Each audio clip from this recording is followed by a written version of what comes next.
हिंदू कोई धर्म नहीं है। हिंदू एक ज्योग्राफिक आइडेंटिटी है और हिमालय और हिंदू सागर के बीच में रहने वाले लोगों को ज्योग्राफिकली कहा जाता था हिंदू। तो इवन इफ आप क्रिश्चियन हैं, आप मुस्लिम हैं, आप जैन हैं, आप बौद्ध हैं, आप सिख हैं, आप कुछ भी हैं, किसी भी पंथ को मानने वाले हैं, आप यहाँ रहते हैं तो आपको टेक्निकली बाहर लोग हिंदू बुलाएंगे। मेरे कुछ मित्र जो बता रहे थे कि हज करने जब बाहर जाते हैं या इंडोनेशिया दूसरे कंट्रीज़ में जाते हैं तो उन्हें हिंदवी मुस्लिम ऐसे बुलाया जाता है and they are not wrong. तो ये या तो उस तरीके से हम सब आप सारे लोग को आप हिंदू बुलाएं, नहीं तो कोई भी नहीं है आप। ये आपकी सोच हो सकती है। तो ये कोई फाइट है नहीं। सबसे बड़ा जो फुलिशनेस जो यहाँ हम करते हैं, हिंदू मुस्लिम सिख ईसाई ये चार भाग में बांट के और उसके बाद कहते हैं कि सभी धर्म सच्चे एक। ये सारे रिलीजन्स ऑर्गेनाइज रिलीजन्स अगले 20-30 साल में ख़त्म हो जाएंगे। नंबर टू, रिलीजन हिंदू है नहीं, ये एक जोग्राफिक आइडेंटिटी है। नंबर थ्री, धर्म रिलीजन का ट्रांसलेशन भी नहीं है। धर्म का मतलब कुछ और होता है, ये मजहब हो सकता है रिलीजन का ट्रांसलेशन आपका। नंबर फोर, हिंदू से अगर आप मुस्लिम क्रिश्चियन या ये अगर आप लड़ते हैं तो ये आप सुपरसेट से सबसेट को लड़ाने की बात आप कह रहे हैं, जो पॉसिबल नहीं है, ये बेवकूफ़ी है। आप हिंदू जैसे मैंने कहा कि एक ज्योग्राफिकल वो आइडेंटिटी है यहाँ की। एक चींटी, एक हाथी, कुछ भी, सब कुछ उसको आप वो कह सकते हैं कि it's a Hindu elephant, it's a Hindu table, Hindu fan. ये बोलने वाली बात है, ये शब्दों का खेल है और कुछ भी नहीं है। तो अगर आप उसमें अगर आप डिवीज़न की बात करते हैं तो आप जो सुपरसेट है आपका, उस सुपरसेट हिंदू नाम के सुपरसेट में आप मुस्लिम क्रिश्चियन जैन बौद्ध ये सब हैं। तो आप सुपरसेट से सबसेट, उसके अंदर जो एक सबसेट है उसको आप नहीं लड़ा सकते। ये पूरी थ्योरी ही बकवास है और फ्लैट है। इसलिए कोई रिलीजन का कोई लड़ाई यहाँ पे जो भी है सब कॉन्कॉक्टेड है। और पॉलिटिशियंस को ब्लेम लोग करते हैं, लेकिन अगर जनता अगर खुद ठीक हो गई तो पॉलिटिशियंस नहीं लड़ा पाएंगे, उनको सिर्फ वोट चाहिए। तो अगर आप इस चीज़ में ये जनता से ये मैसेज आ जाए कि हम नहीं लड़ते, तो वो लड़ाएंगे ही नहीं इसमें, वो कुछ और पोलराइजेशन के पॉइंट्स ढूंढेंगे। हर कंट्रीज़ में पोलराइजेशन होती है पॉलिटिक्स में, हर किसी को केवल जीतना ही है, तो उसमें कुछ और पॉइंट वो ढूंढेंगे, X Y Z factors, but not this, because this is very stupid reason. 2020 में अगर आप रिलीजन के लिए नाम पे लड़ते हैं तो आप स्टूपिड हैं। और मैं आपको फिर बता दूं, अगले 20-25 सालों में ऑर्गेनाइज रिलीजन्स ख़त्म होने वाले हैं बिल्कुल। और आपको बाइट्स रिमोर्स होगा कि पूरी ज़िंदगी मैं स्टूपिड बन के ऐसे घूमता रहा। ये पंथ है, सीधी सी बात है, अलग अलग पंथ से भी आप डिवाइन को पा सकते हैं। कोई भी पंथ आप चुन सकते हैं, लेकिन उस पंथ में सारे लोगों को उस पंथ में लाने की कोशिश ना करें। ये कन्वर्जन जो इसका साइक है वो ये है कि human beings want to expand, लेकिन बाहर के देश जो बाहर एक्सपैंड करना चाहते थे, आप भारत भारत में हैं, भारत की मूल आत्मा को समझिए।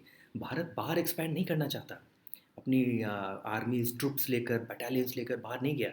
भारत अपने भीतर एक्सपैंड करना चाहता है। That is a better way to expand. आप बाहर मत जीतिए। एक तरीका है दूसरों को जीतना तलवार काट कर, उससे आप कभी नहीं जीत सकते। हेट्रेड से आप कभी नहीं जीत सकते। एक होता है आप खुद को जीतिए। भारत का मैसेज, मूल आत्मा भारत की वो है, तो उस पे फोकस करें। और कोई रिलीजियस डिवाइड नहीं है। जैसे मैंने कहा कि अगर हिंदू आपको बोलना है तो सारे लोग हिंदू आप भी हैं।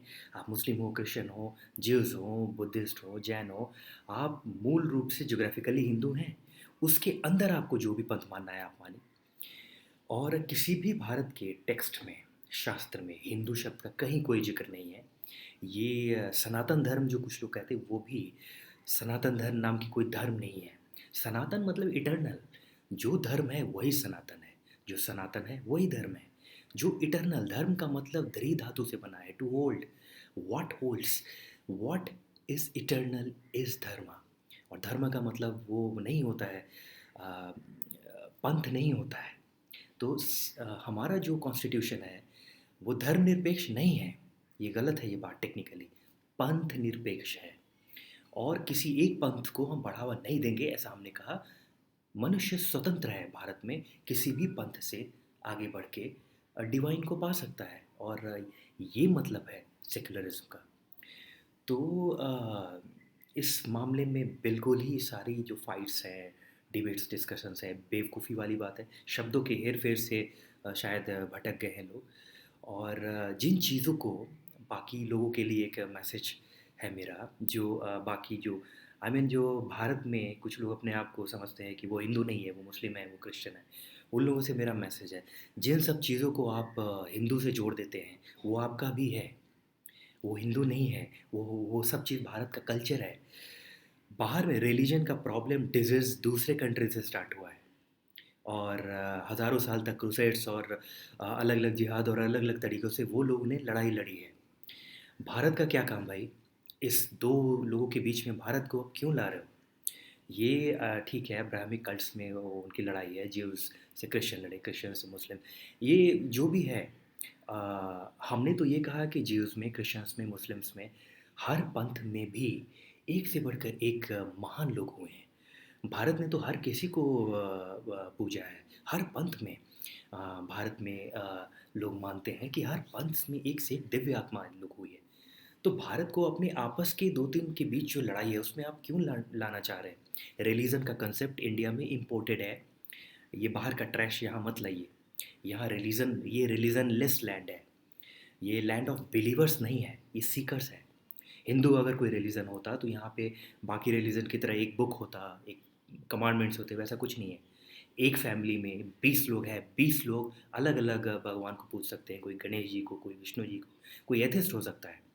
और आपको ये भी पता होना चाहिए कि भारत में सब कुछ है, आप एथिज्म भी अगर मानते हैं तो वो भी, उसका भी स्कोप है इसके अंदर। आप एथिस्ट होकर भी आप भारतीय हैं। यही एक ऐसा देश है जिसने सबसे बड़े जो एथिस्ट थे चारवाक, उनको ऋषि कहा है, जिन्होंने कहा ऋणम कृत्वा घृतम पिबेत, उस चारवाक को यहाँ महर्षि कहा गया। तो ये एक सुपरसेट है जो इंडिया का जो और इंडिया को मैं रिलीजन वाले कंट्री नहीं कहूँगा, it's a cultural land, culturally diverse land. तो जिस चीज़ को आप दरअसल हिंदू बनाकर रिलेट कर रहे हैं, वो कल्चर्स हैं, वो रिलीजन नहीं है। यहाँ के नृत्य, यहाँ की संगीत, यहाँ की जो वेशभूषा, जिस चीज़ों को आप हिंदू आइडेंटिटी से जोड़ रहे हैं, जोग्राफिकली आप कह सकते हैं, दरअसल वो कल्चरल है, भारत का कल्चर है, उस कल्चर पे आपका भी हक है, हर किसी का हक है। तो ये कल्चर की बात है, कल्चरली डाइवर्स लैंड है इंडिया। हर 10 किलोमीटर पे यहाँ भाषा बदलती है, वेशभूषा बदलती है, खान पान बदलते हैं। इतनी डाइवर्सिटीज़ विश्व में कहीं नहीं है, यहाँ तक कि एक लैंग्वेज भी नहीं है। एक कॉमन लैंग्वेज में भी हर 10 किलोमीटर पे अलग अलग डायलेक्ट्स हैं। और अगर कॉमन फैक्टर नहीं है, इसी की वजह से भारत यूनिक है, इस चीज़ को समझने की कोशिश करें।